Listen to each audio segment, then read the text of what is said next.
오늘 우리에게 주신 하나님 말씀은 히브리서 5장 1절에서 10절까지 말씀입니다.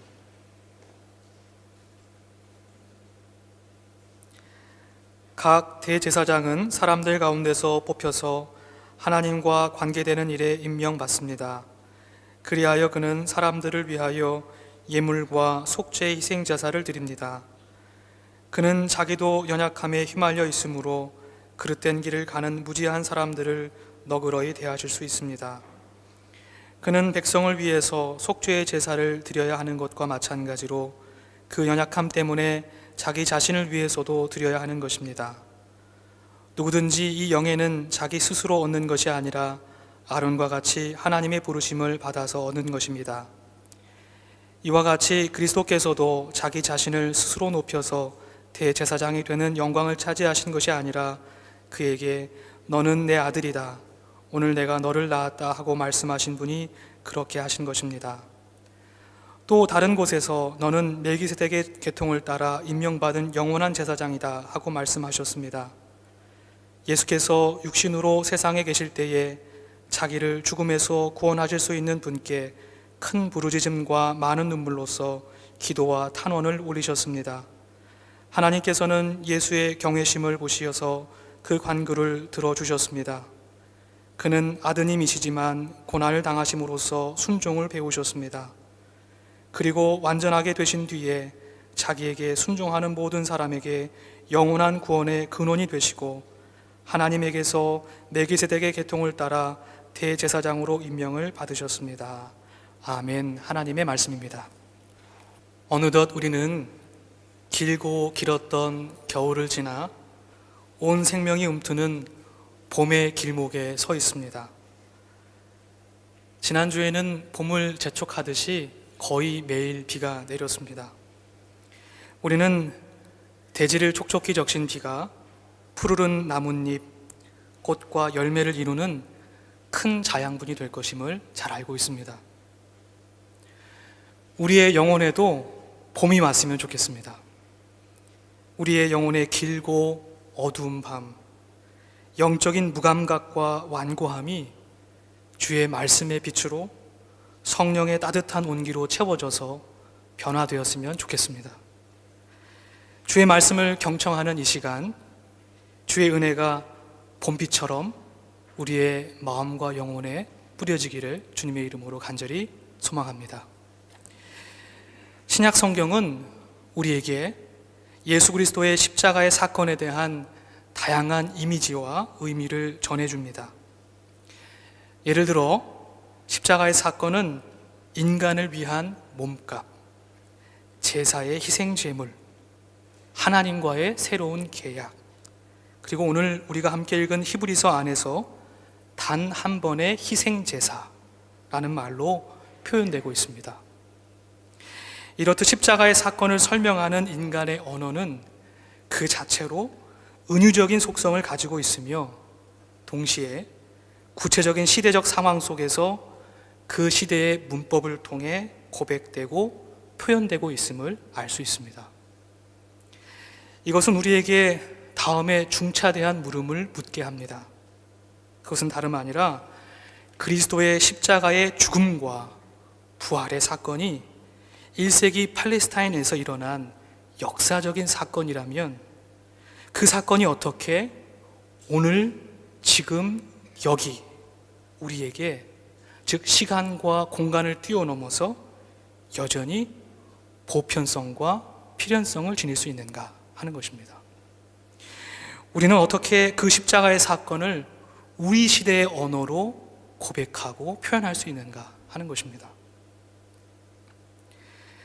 우리는 히브리서를 통해서 1세기 그리스도인들이 자신들의 삶의 자리에서 혼신을 다해 예수 그리스도의 십자가의 사건을 몸부림쳐 이해하고 고백하고 선포하고 있음을 경탄하며 확인하게 됩니다.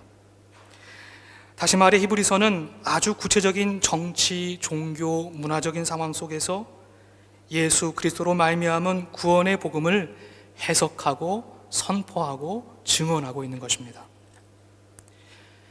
이를 통해서 암묵적으로 히브리서 저자는 그렇다면 당신은 지금 어떻게 예수 그리스도를, 그 십자가의 사건을 이해하고 고백하고 표현하고 있습니까? 하고 우리에게 묻고 있는 것입니다. 그리고 그는 다음과 같이 우리에게 요청하고 있습니다. 히브리서 3장 1절의 말씀인데요, 한 목소리로 함께 읽어보겠습니다. 시작. 그러므로 하늘의 부르심을 함께 받은 거룩한 형제 자매 여러분, 우리가 고백하는 신앙의 사도요 대제사장이신 예수를 깊이 생각하십시오. 아멘. 오늘 이 시간 예수를 깊이 생각하며 예수 그리스도를 향한 우리의 믿음과 예수와 나는, 예수와 우리는 어떤 관계에 놓여져 있는지를 우리의 언어로, 우리의 삶의 자리에서 함께 고백하고 표현해 봤으면 좋겠습니다. 히브리서는 그 저자와 독자의 정체를 밝히지 않고 있습니다. 그래서 초대교부 오리게네스는 히브리서의 저자는 오직 하나님만 아신다라고 말했을 정도입니다. 그뿐만 아니라 히브리서의 저술의 동기와 목적에 관해서도 의견이 분분한 것이 사실입니다. 다만 우리는 히브리서 전체의 본문 속에서 저자는 독자들의 영적인 상태에 대해서 충분히 알고 있으며 그에 따라서 적절하게 신앙적인 교훈을 하고 있음을 확인하게 됩니다. 더욱 주목할 사항은 이 신앙의 교훈을 받아들이는 성도들입니다. 이들은 함께 신앙생활한 지가 오래되었고 서로를 섬기는 일에 익숙하며 예수 그리스도에 대한 신앙 때문에 온갖 모욕과 환난을 당하고 감옥에 갇히기도 하고 재산을 빼앗기기도 했던 사람들이었습니다. 그래서일까요? 그들 가운데는 그리스도에 대한 믿음을 저버리고 교회 모임에 소홀해진 사람들도 있었습니다. 많은 이들은 로마의 박해를 피하기 위해서 다시금 유대교로 돌아가게 되기도 했습니다. 즉 배교를 감행하기도 했던 것이죠. 이러한 배경 속에서 히브리서의 저자는 정치적으로는 로마의 박해에서, 그 상황 가운데 어떻게 믿음으로 그것을 인내할 수 있는지, 어떻게 믿음으로 그것을 저항할 수 있는지를 가르쳐주고 하나님의 말씀을 믿음으로 받아들이고 그 말씀에만 순종할 것을 요청하고 있습니다. 오직 하나님의 말씀과 우리의 믿음을 결합시키는 것만이 그 고난의 상황 가운데, 그 핍박의 상황 가운데 안식을 얻을 수 있는 유일한 길임을 가르쳐주고 있습니다. 더불어 저자는 그리스도의 십자가의 복음을 받아들인 이후에 다시금 로마의 핍박을 피해 유대교로 복귀하는 것의 위험성을 경고합니다. 6장 5절에서 6절 말씀인데요, 우리 한 목소리로 함께 읽어보겠습니다. 시작. 하나님의 선한 말씀과 장차 올 세상의 권능을 맛본 사람들이 타락하면 그들을 새롭게 해서 회개에 이르게 할 수 없습니다. 그런 사람들이야말로 하나님의 아들을 다시금 십자가에 못 박고 욕되게 하는 것이기 때문입니다. 아멘. 우리는 히브리서를 통해서 신앙의 순수함과 신실함을 지켜가는 것이 얼마나 중요한 일인지를 다시 한번 깨닫게 됩니다. 이러한 배교의 위험으로부터 유대 그리스도인들을 돕기 위해서 저자는 끊임없이 예수 그리스도의 이전과 이후, 즉 유대교적 신앙의 전통과 그리스도교적 신앙의 전승을 비교함으로써 예수 그리스도의 십자가의 사건에 담긴 구원의 의미를 역설하고 있습니다. 이로 인해서 우리는 히브리서를 읽으며 두 신앙의 흐름 사이에서 묘한 긴장과 연속과 단절을 경험하게 됩니다. 예를 들어서 2장에서는 유대교 전통 안에서 중요한 위치를 차지하는 천사보다 예수님께서 더 높으시다고 하는 사실을 분명하게 가르쳐 줍니다. 그리고 3장에서는 예수는 모세보다 더 큰 영광을 누리기에 합당한 분임을 드러내고 있습니다. 그리고 히브리서 곳곳에서 예수 그리스도로 말미암은 속죄의 의미를 강조하기 위해서 대제사장으로서의 예수의 위치와 역할을 강조하고 있습니다. 그것을 드러내고 있습니다. 바로 이 대제사장이라는 은유는 개종한 유대 그리스도인들에게 종래의 제사 방식에 견주어서 십자가에 담긴 하나님의 속죄와 구원의 의미를 드러내기 위해서 사용되고 있습니다. 이는 정확히 말해 단절이 아니라 연속이요 포괄임을 우리는 말씀 속에서 깨닫게 됩니다. 이러한 차이를 히브리서 저자는 다음과 같이 쓰고 있는데요, 10장 10절부터 12절까지 말씀입니다. 이 말씀도 함께 한 목소리로 읽어보겠습니다. 시작. 이 뜻을 따라 예수 그리스도께서 자기 몸을 단번에 들이심으로써 우리는 거룩하게 되었습니다. 모든 제사장은 날마다 제단에 서서 직무를 수행하면서 똑같은 제사를 거듭 드리지만 그러한 제사가 죄를 없앨 수는 없습니다.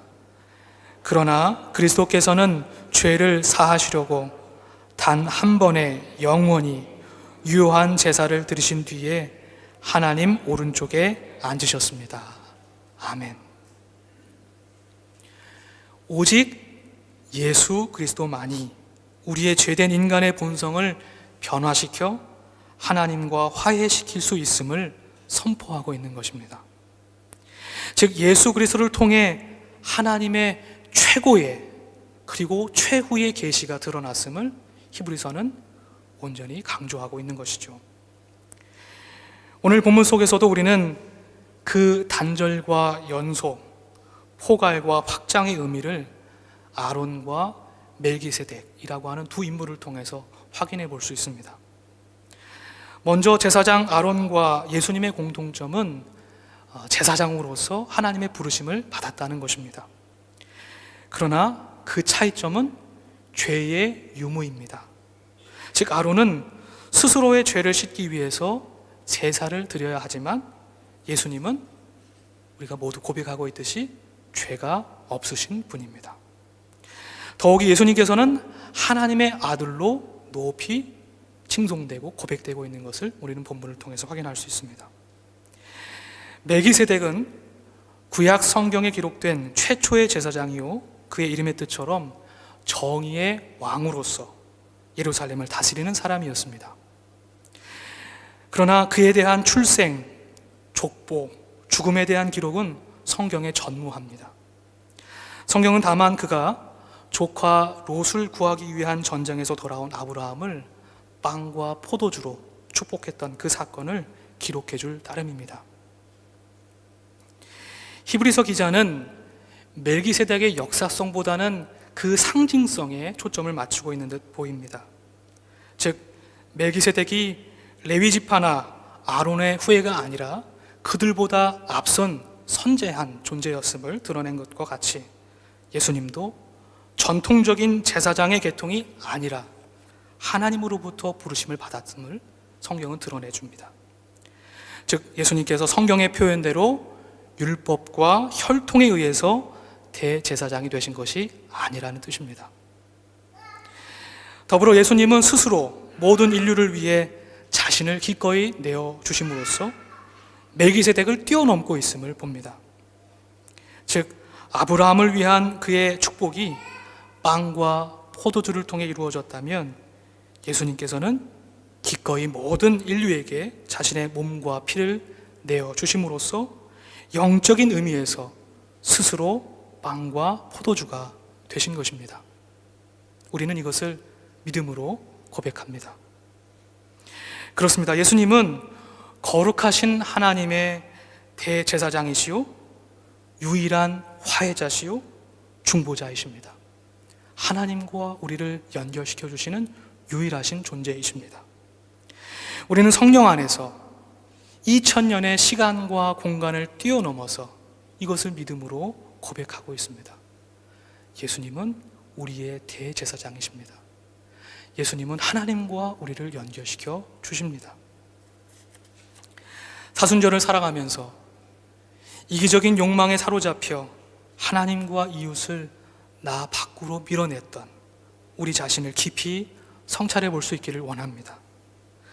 사랑을 지배로, 향유를 소유로, 나눔을 독점으로 바꾸며 예수님을 바라보기보다는 세상을 바라보았던 우리 자신을 뒤돌아볼 수 있기를 원합니다. 예수님께서는 때때로 연약함에 휘말려 그릇된 길을 가는 무지한 우리들을 다시금 하나님께로 향할 수 있도록 그 길을 열어 놓으십니다. 그리고 우리를 초대해 주십니다. 그리고 우리를 꾸짖지 아니하시고 우리의 연약함과 어리석음을 꾸짖지 아니하시고 동정해 주시고 끌어안아 주십니다. 그분은 우리 곁에서 우리를 도와주시는 중보자이시기 때문입니다. 그러므로 우리는 예수 그리스도의 도우심 가운데 담대하게 은혜의 보좌 앞으로 나아갈 수 있습니다. 영성가 토마스 아킨피스의 그리스도를 본받아라고 하는 책의 한 대목을 함께 읽으면서 우리의 모두의 결단과 고백으로 삼았으면 좋겠습니다. 다음의 글입니다. 함께 한 목소리로 읽어보겠습니다. 시작. 오시오 형제들이여, 우리 함께 나아갑시다. 예수님이 우리와 함께 하실 것입니다. 예수님을 위하여 우리가 십자가를 줬습니다. 우리의 지도자이시며 우리보다 앞서가신 예수님이 우리를 도와주실 것입니다. 우리 왕께서 우리보다 앞서가시면서 우리를 위해 싸우실 것입니다. 용감하게 예수님을 따라갑시다. 우리를 위하여 예수님께서 십자가를 지셨듯이 이제 예수님을 위하여 우리가 십자가를 져야 할 때입니다. 사순절, 우리의 십자가를 지고 예수를 쫓아가는 우리 모두가 되기를 주님의 이름으로 간절히 축복합니다. 함께 기도하겠습니다.